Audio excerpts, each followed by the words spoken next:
Good morning and good luck. And welcome back to Good Luck with Gino. I'm your host, Gino the Ghost, and we're back for episode 17, guys. We're cruising right along. If you're listening on Apple Podcasts, Spotify, or YouTube, go ahead, give a thumbs up, 5-star review, leave a comment, share, all that good shit. Need you to do that right now, immediately, before you do anything else, okay? Because it helps, with the algorithm and, helping me become uber rich, famous, successful podcaster to which I forget all of you exist. Now, we're going to dive into the week. And it was a juicy one. Last week I covered the SAG Strike and how horrible the studios are and how unreasonable and ridiculous they are. Well, they doubled down a couple days ago. Universal Studios decided to chop down all the trees.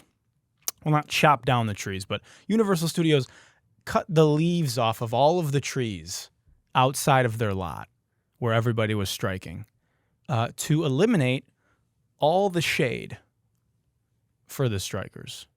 They literally just chopped down the fucking overnight. It was like some cartoon evil shit. It was like a parody of the Big Bad Evil Studios. It was an insane, ridiculous move. How the fuck did they not realize how terrible the optics of it were? I think the thing is, they didn't even care how terrible the optics were. It was really the studios being like, fuck you. Get sunburned. Sweat. And they just had to deal with it. So it's hilarious because they don't even own those trees. Those are the city's trees. So they just essentially chop down the city's trees. They're going to get fined. They don't even care. So no one should be surprised there. The studios are terrible. And if you are siding with the studios over the Actors Guild or the Writers Guild, you are a cocksucker. Now, of all the controversial things that I've ever said on this podcast, and we're 17 episodes deep, and I say about 3 controversial things per episode, the most kickback I've ever got on anything I've ever said, and we're talking like trans topics, we're talking Kid Rock shooting Bud Light, we're talking AI, we're talking controversial music takes. The most pissed people have been is when I called The Flash the worst superhero yesterday, or on last episode. These motherfuckers blew my mentions up about The Flash. I didn't know The Flash had such a passionate fan base. They were like, The Flash didn't tank because he's a bad superhero.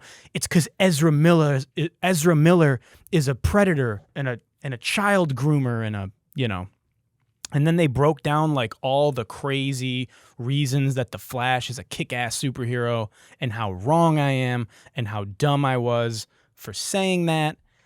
And you know what? Look, I'm man enough to admit when I'm wrong. I'm man enough to gather the facts that maybe I didn't know, learn, and admit when I may have been wrong in saying something. This is not one of those times. Fuck The Flash. He's still a dork, okay? I don't care, dude, how fast he is and that he can time travel. And he's actually a pretty compelling here. And actually, The Flash has actually got some pretty sick, neat skill sets that you may not know and they didn't really do a good job of capturing it in this. Well, actually, in the cinematic universe, DC struggled. Dude, I don't care. The Flash, all that said, that's not my problem for not digging deep enough into the cinematic universe to understand all the crazy skills that the Flash has. He sucks, dude. I know what Superman can do. I know what Spider-Man can do. I know what Batman can do. Batman doesn't even have superpowers. And that's another thing. People are like, Batman's the worst superhero. He's just a rich asshole. Dude, Batman fucking kicks ass. Are you kidding me? Oh, I'm sorry. He's super rich and super strong. Dope. I'm sorry. Is that he beats up, dude, Fuck out of here. You're not going to tell me The Flash is cooler than Batman. Just stop it. Batman's had like 100 movies made. Do you know why? Because he's a cooler superhero. Anyway, I could literally ramble about this for the whole episode, but you get the point. The Flash is mid. Sorry, look, we're not going to agree on everything. There it is, okay? What else? Okay, here's a fun one. The world's largest cruise ship, called Icon of the Seas, will set sail for the first time in early 2024. The ship is the length of 4 football fields, will have 8 different neighborhoods, and hold up to 10,000 people. I mean, have we not learned our lesson from the Titanic or even any of the examples that the ocean has taught us in the last couple of months? We're going to just keep trying the ocean. We're going to just go ahead and put a city on the water and see what happens. Dude, anybody that goes on that fucking cruise, anybody that goes on that ship does not deserve to breathe the same air that I breathe. Do you understand? Sink it. Sink it. Sink the ship. And then if you can swim to the, if you can make it, then you deserve to live. But everybody else, what were you thinking? You deserve it. Dude, you want to go on a cruise and wait in line for like 2 hours like you're at Cedar Point to get a sugary drink from the bar? Sink it. Maybe with the exception of women, maybe evacuate, not even the women. Evacuate the children, and the women can drown too. Dude, like, what are we doing? Like, why is humanity's only advancement bigger? Oh, that cruise is pretty big. Let's go bigger. 10,000 people. For what? Why? What a fucking stupid attraction. This podcast is not sponsored by Blue Bottle, but look how fucking good this matches me. Are you kidding me? I just noticed this. I'm looking at myself on the monitor. Holy shit, you'd think I fucking planned this. And again, if you're not watching on YouTube and you're just listening, you're doing yourself a disservice because, once again, I mean, I am literally a palette. You understand? I'm an art piece today. And I'm drinking some cold brew, so I'm cracked out. Anyway, don't go on that fucking cruise ship. And if anybody that is following me goes on that cruise ship and survives, please send me a full dissertation of your experience. I need the full tea. Okay, football is here, everybody. Soccer has finally arrived in America in a big way. Messi,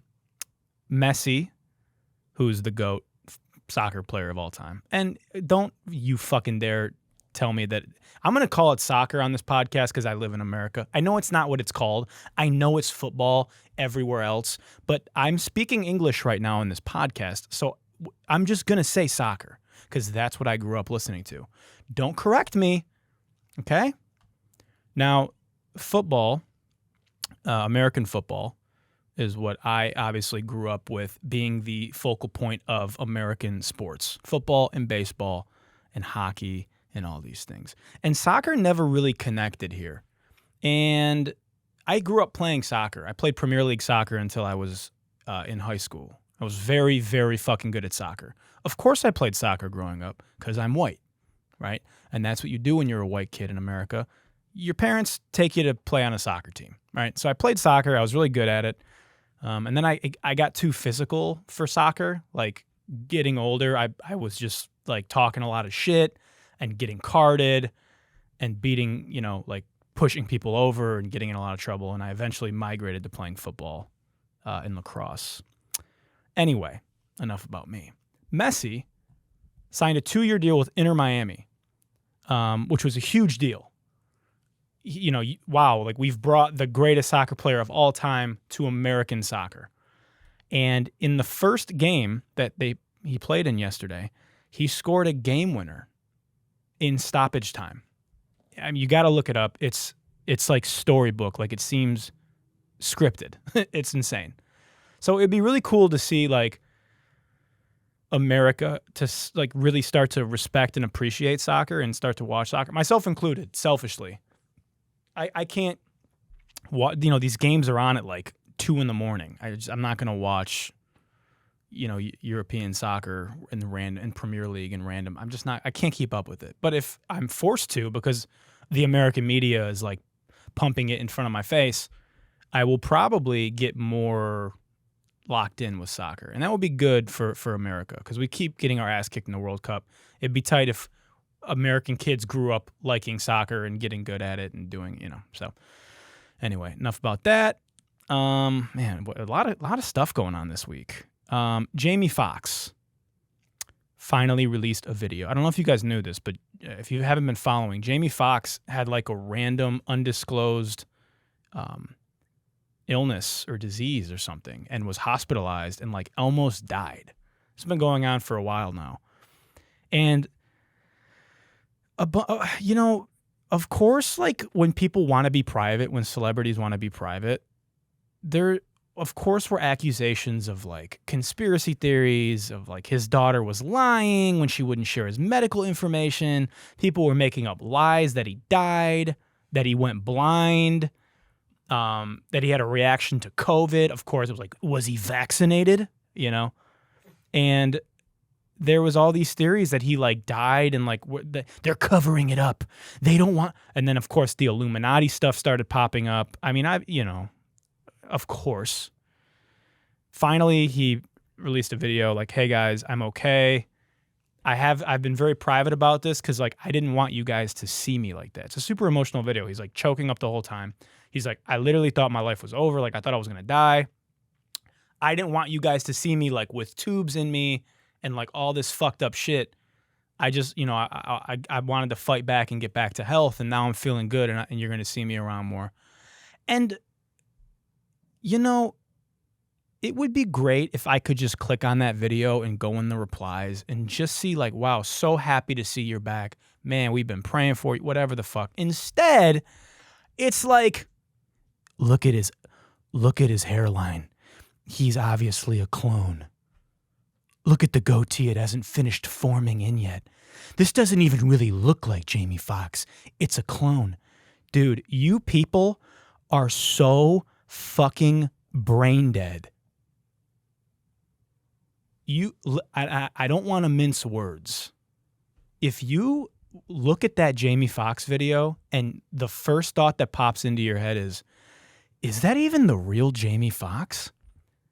You are a fucking idiot to the full extent, to the Webster definition. You are hopeless. It's over for you. What is wrong with you people, man? I'm not going to dive into this again. I feel like on every episode I'm talking about conspiracy theories. Dude, just give up on life. You've lost. You've already lost. You're 37 and you already lost. Okay?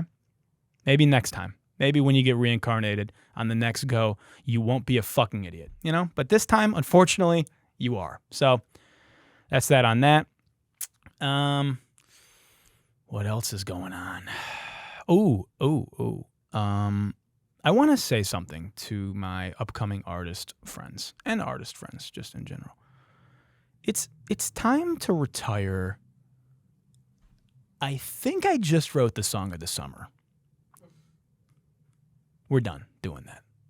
If I see one more video on TikTok that starts with a guy in his car, like, guys, I think I just wrote the song of the summer, and then they play their song, and it's not the song of the summer.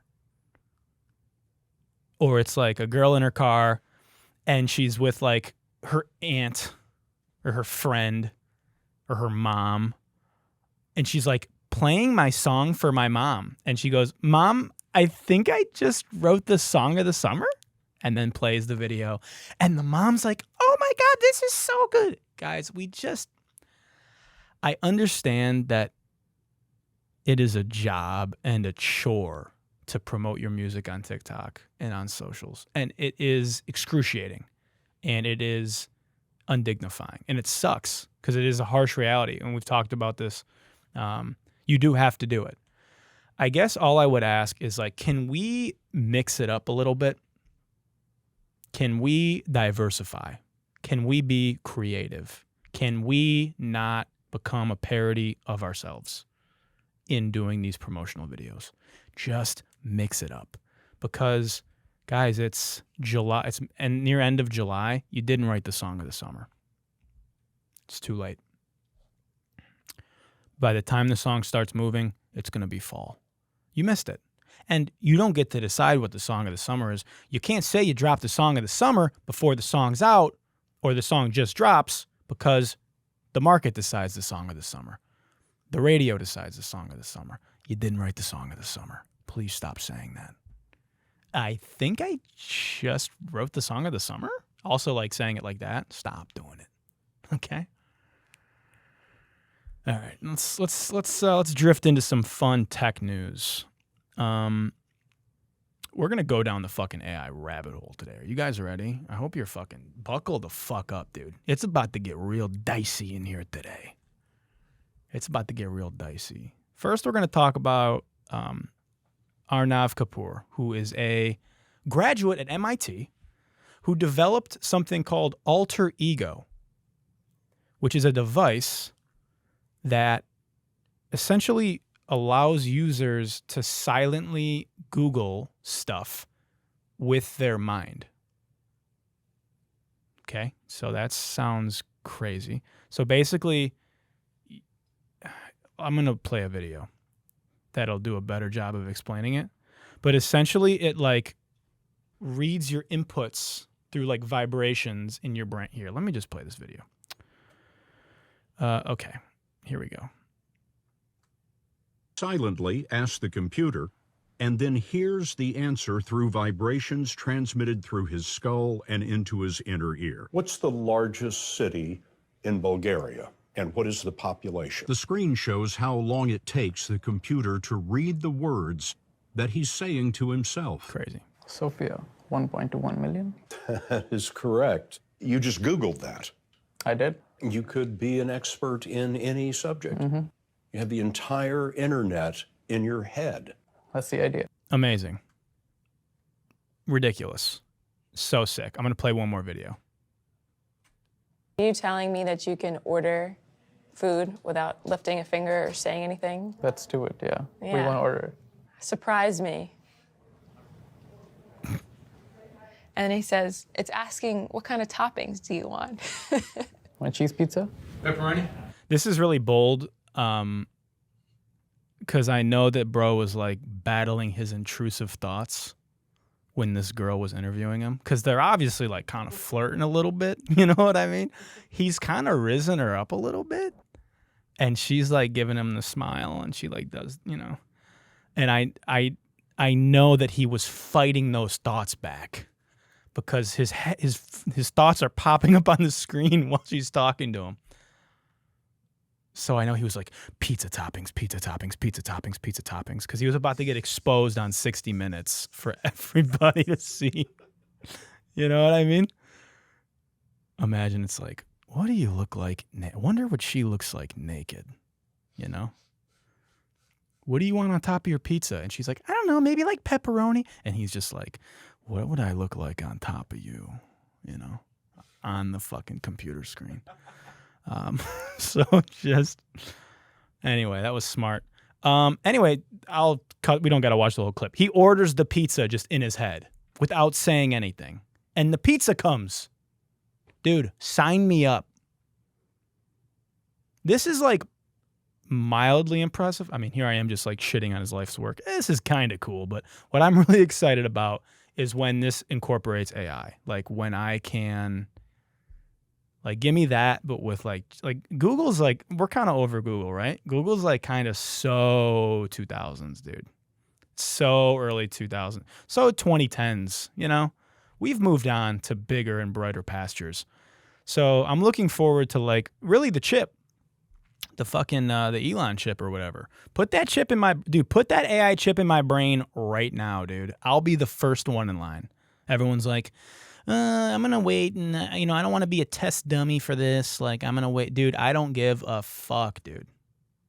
Oh, you're going to wait 3 years? I'm going to be the president by then. Giving me a 3-year head start with the brain chip, the AI brain chip, I might run the world by the time that you get version 2. I'm going to be fucking a cajillionaire. I'm going to solve world hunger. I'm going to create a fountain that makes Dr. Pepper, but like healthy Dr. Pepper, and build it in my house. I'm going to be a fucking genius by the time you get the iOS update. You know what I mean? So that's sick. Shout out to Anarv Kapoor, graduate at MIT, is going to probably be a cajillionaire in like a year's time. Good for him.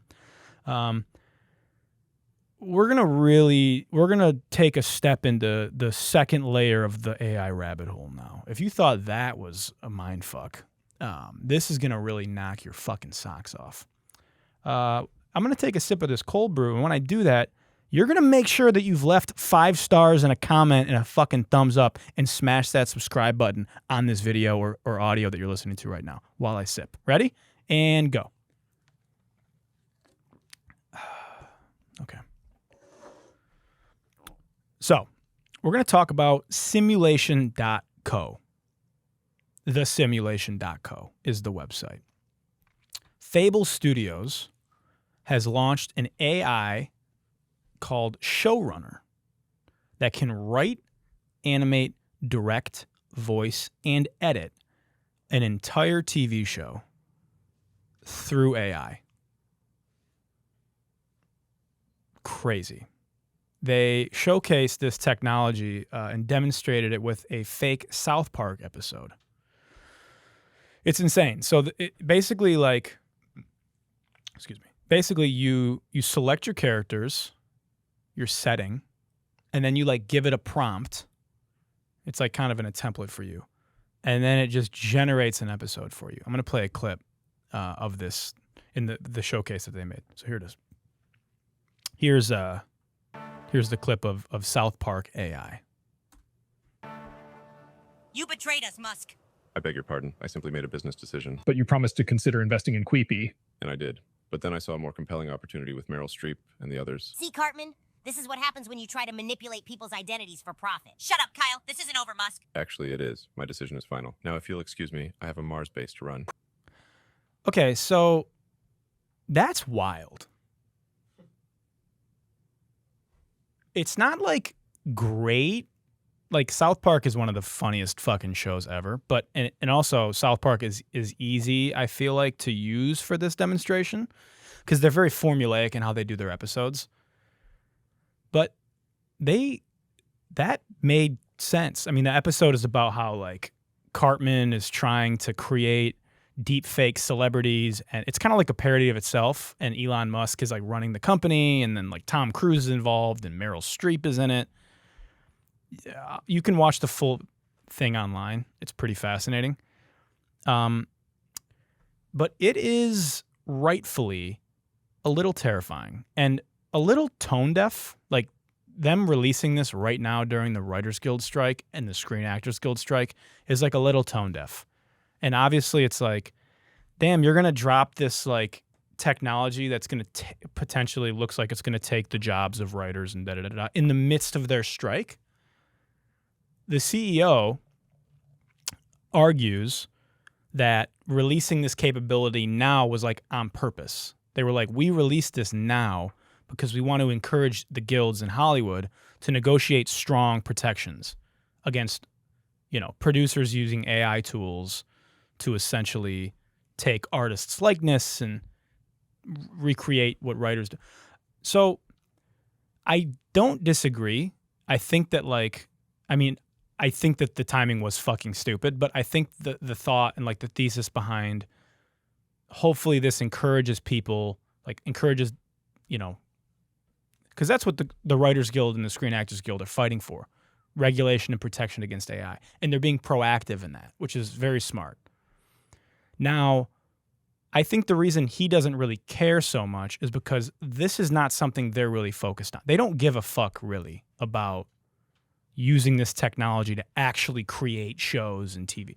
Their goal is essentially to work towards AGI, which is artificial general intelligence, with simulated characters living real daily lives in simulations. So they essentially want to use this as a framework to create a bunch of different stories so that the agent can learn and learn and learn and get all these different inputs from creatives until eventually they can create real live AGI agents that are living real lives and real stories.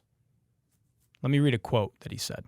Our goal at the simulation is AGI, AIs that are truly alive, not chatbots that pop into existence when we speak, but AI people living real daily lives in simulations, growing over time.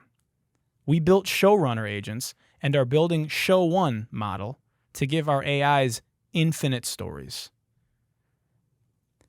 This is quite literally the plot of the latest season of Westworld.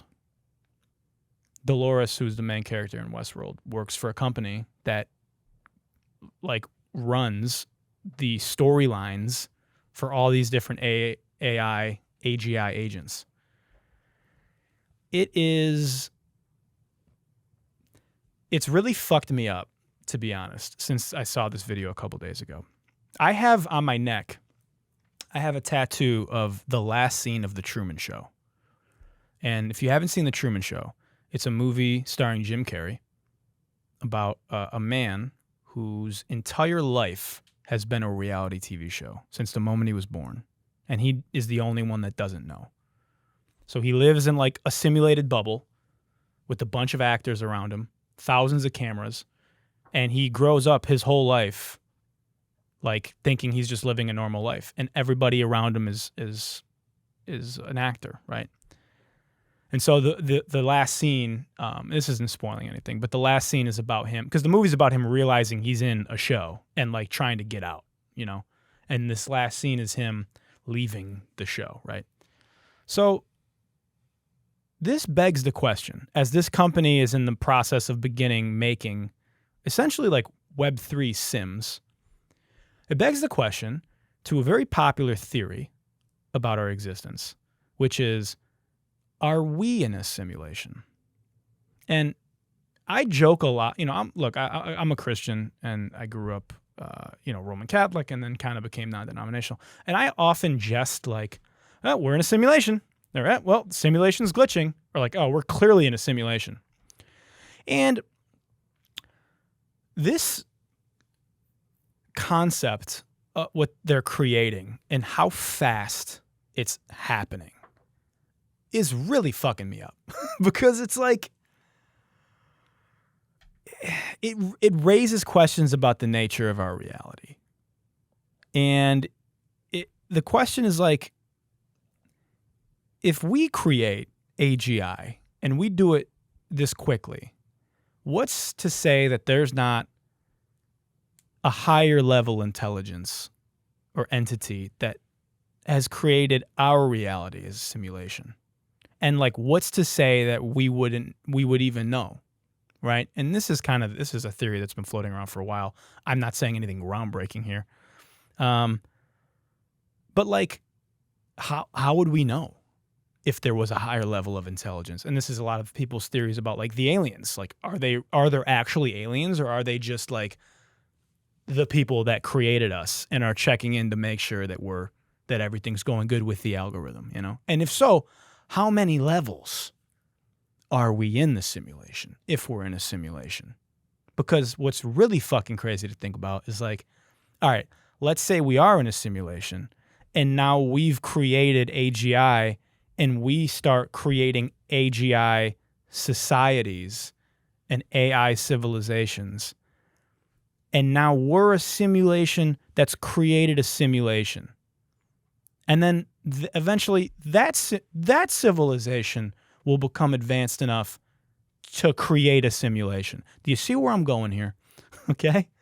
And it's pretty fucking insane to think about, because if AI can create realistic and dynamic simulations of characters and events, it's not that far off to think that. And also, if we're passionate about pursuing this, it's not crazy to think that a higher level of intelligence would also have. There's a theory. It's called the simulation hypothesis. And in the theory, it's proposed by a philosopher. His name is Nick Bostrom. It suggests that advanced civilizations with vast computing power might be able to run simulations that are indistinguishable from reality. And it's based on 3 possibilities of how likely this is. The first scenario is that the fraction of civilizations that can reach a post-human stage capable of running simulations is close to 0. So, like, the possibility of it even happening is low. However, we're seeing right now that that's not really a reality. We're coming to that reality pretty soon. We're probably 10 years away from doing that. So that rules out possibility A. Possibility B is that the fraction of civilizations that reach such a stage are interested in running simulations is close to 0. So possibility A, it's nearly, the thought of even reaching this point seems impossible. We've already ruled that out.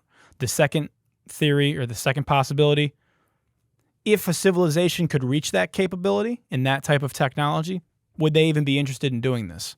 Clearly, we know that that possibility isn't a reality either, because we're right there and we're interested.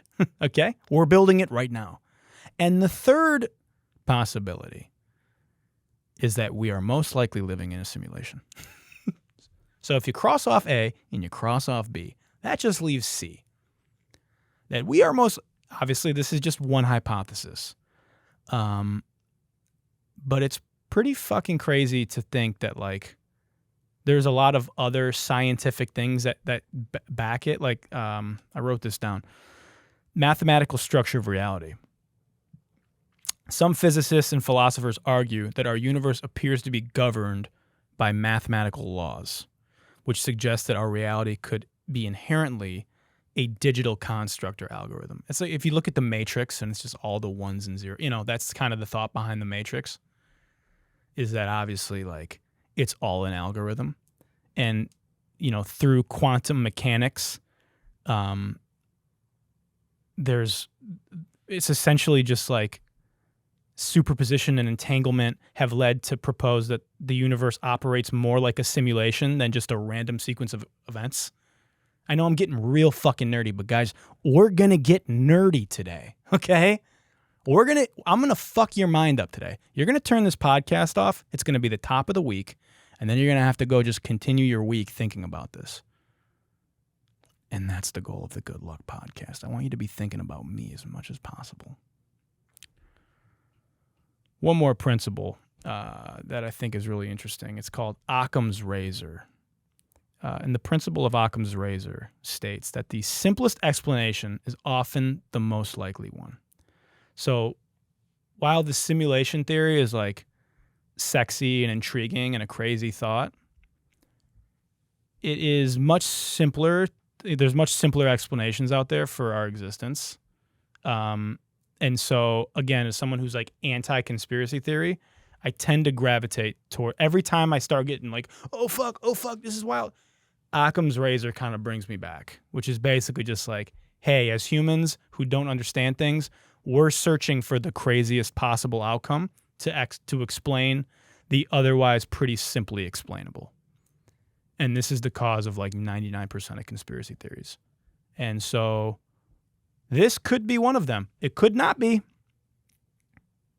but it could be. But it could not be. Anyway, that was a heavy load there. And that's not even our main topic today, guys. I mean, we're just scratching the surface. If you need to kind of get up and stretch after that, maybe get a tall glass of water, I wouldn't blame you. Because we're going to talk music. And something that has really fascinated me, every year it comes out. It's called the Illuminate Report. And so the Illuminate Report just dropped. And it's essentially like a music report on the year of music. And it brought some pretty interesting data about superfans. And in the report, Luminate says that 15% of fans are superfans, which is essentially a fan who participates with their artist in over 5 different ways, be it streaming, social media, newsletter, concerts, et cetera, and also who spend more money. Superfans are down to really support an artist. Now, the thing about superfans today is that they're under-monetized. One of the biggest struggles in the streaming era is that we have not figured out how to capitalize on superfans from a monetary standpoint. In the download era, or the CD era, superfans spent over 3 times the amount of normal fans. In the streaming era, they only spend roughly 1.8 times the amount that others spend, which means that we have not figured out how to tap into a massive market. Goldman Sachs forecasts that better monetization of superfans would create over $4 billion annually in the next 7 years. I'm going to say that again. If we better monetize superfans, that would bring in over $4 billion annually to the music industry. That's a shitload of money that we are not capitalizing, because in the streaming era, DSPs, there's not really a way to fully capitalize on that. Now, because of this, because we don't have this connectivity that we used to have, we're seeing a large uptick in direct-to-fan sales, which is vinyl and CD. You've probably noticed, whether you've bought vinyl or not, but vinyl has exploded. It's up 26%, roughly, from 2.1 to 2.6 million in sales. CDs are up 15%. And the most fascinating statistic that I saw was that only 27% of new music consumed today is new music. I'm sorry. Let me say that again. Only 27% of music consumed today in streaming is new music. But roughly 63% of direct-to-fan sales are new music, which means, to dumb it down, most of the music being listened to on Spotify or Apple Music is catalog, old shit. However, most of the music being bought and supported in direct-to-fan sales is new music. Again, we need to figure out a way to capture the superfan audience, because not only are they being under-monetized, but they're being underutilized.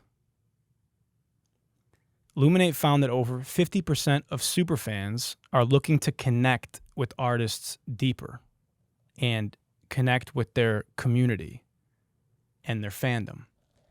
And, we're seeing, the reason that these artists aren't sticking is because they can't connect with these fans, and they certainly can't connect with superfans. And they're finding it's become very difficult to connect with your community. And not only is this plaguing the artists, but it's plaguing the labels. They cannot conceptualize creative ways to monetize superfans and to connect them with their artists and to find fans to stick. These artists have viral smash hit songs, and they cannot, convert them into fans. And they certainly can't convert them to superfans. If only there was a solution. Enter music NFTs. This is the beginning of me Trojan horsing you guys into understanding the importance of music NFTs. What music NFTs do is it allows a way for your superfans to not only support you financially, but also to connect with you. It may not seem like a lot, but people are selling music NFTs on Sound XYZ for like $10, $15 right now. And there are people in troves willing to spend that amount of money. You know, people are selling 500 music NFTs for like $10. That's 5 bands. That's over 1 million streams that is coming directly to artists' pockets. And labels are scared because it challenges their business model, and like, why would they mix it up? Again, they're making more money than they've ever made. So it's been a longer fight to get the labels on board. But if you're an independent artist right now, if you're a songwriter right now, if you're a producer right now, there is a giant collection of people that are ready to spend money on your music and become a fan and connect with you. And if you're not capitalizing on it, it's probably because it's daunting and it seems scary and, you know, it's untapped waters you don't want to dive into. I would implore you to look into it. And I would implore you, if you want, again, reach out to me. I'm happy to onboard you. Look into sound.xyz. This is the platform that a lot of artists are jumping on. I'm wearing a shirt called The Other Side. It's a song that I was featured on from a virtual artist called Angel Baby that we launched in a company that I work for called Hume. I'm A&R at Hume. And this song did over 7 ETH in sales. Over 14 grand, which is nuts. I mean, this is something that from an engaged fan base that's in a Discord, that's excited and is investing in the future of this artist. Because now as a fan with music NFTs, as a fan, as a super fan, you not only can support this artist that you love, but you have provenance and proof that, yo, I was there early. And I got a piece of it financially. So if it does well, I can, you know, it's the same thing as owning a rare vinyl, or I got a signed shirt from this, but it's verified on blockchain. I'm going to do a full episode of diving into music NFTs in the future, but I just wanted to kind of point out this very important thing between DSPs and music NFTs, because this is a very big issue that's plaguing the industry. And these are the stats that back it up. It's not me just shilling music NFTs. It's me explaining, you know, an issue that is clearly fucking the industry up, right? So, anyway, it's time for everyone's favorite segment, the FOH HOF, the Fuck Outta Here Hall of Fame. And this week, Barbie came out, the Barbie movie. And conservative media is traumatized by the movie, because of course they are. And I know it seems like I pick on the Republicans a lot on this podcast. And it's because they just keep presenting great joke material. They just present it to me on a silver platter every week. And you know, I make fun of the liberals too, because again, I'm an independent, right? I'm right down the middle. But man, this Ben Shapiro video that just dropped is fucking hilarious. Let me play this video from Ben Shapiro. For those of you who can't wait that long, I'm going to give my review of the Barbie movie in the most Oppenheimer fashion. Okay. What the Run. Dude.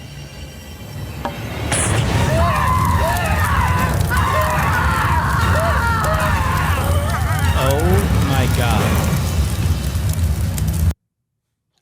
I mean, be fucking for real. He throws Barbie and Ken doll into a trash can, lights it on fire, and then let me play it one more time. And again, if you're just listening to this podcast, you can hear the screams that they added in of Barbie and Ken melting. But let's watch it one more time, because Ben Shapiro is just such a fucking dork in this jean jacket that he's wearing in this parking lot that he's filming in. Here it is, one more time. For those of you who can't wait that long, I'm going to give my review of the Barbie movie in the most Oppenheimer fashion. The most Oppenheimer fashion. Misses, by the way. Run. Tries to toss Barbie in the garbage and misses. So they had to edit it back in. Like, okay. Strikes a giant match. Garbage can explodes on fire.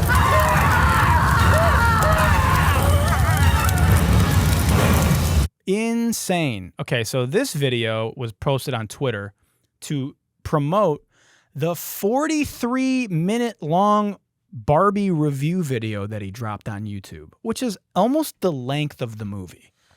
Now, I sat through and watched this video so you don't have to, okay? Dude, Ben Shapiro is the biggest fucking dork on the planet. This guy, I tell you what, the bar is so low for Republican content creators. If I wasn't an independent, I could cross the line and literally become #1 in a few months. I could just go all out, pure Republican, be a Republican content creator, and just fucking crush, dude. I'd be on Fox News as a pundit. They'd probably give me my own show on Fox News in like none of them are funny. It's like the same 3 talking points. They're terrible. It's like Ben Shapiro, Laura Ingraham, these new, there's like new people that are popping up on on Twitter now because Twitter's gone a little bit more right. I would literally just become him if I chose to do that, but I'm not going to because I am an independent. Anyway, so Ben Shapiro drops a 43-minute long review on YouTube. And of course he's saying stuff like, this movie is for children. There's so many sexual innuendos in this. Like, they're supposed to... Dude, it's a PG-13 movie. Have you ever been to a PG-13 movie before? They have sexual innuendos in it. The movie isn't really targeted to children. I mean, I know Barbie's like it's a PG-13 movie.